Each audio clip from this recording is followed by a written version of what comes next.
10 Божи заповеди за студентския празник. 1. Не се отдалечавай от мястото си. 2. Не пожелавай ракията на ближния си. 3. Не се събличай бързо. 4. Не забравяй името на пола си. 5. Не се признавай в любов повече от 3 пъти на вечер. 6. Не шофирай непосредствено след купона. 7. Не създавай илюзии за мярката си. 8. Не си лягай преди да се увериш, че си вкъщи. 9. Не забравяй всичко, което си научил от преподавателите по чашка. 10. Не забравяй, че алкохола и висшето образование не прощават никому. Молитва на студента. Доцент е наш. Ти, който си на катедрата.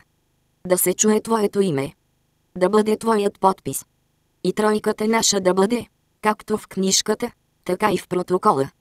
И прощавай за отсъствията, така и ние се радваме на твоите. И не ни оставяй на ликвидация, и не ни възпирай при преписване. На здраве, опа, амин.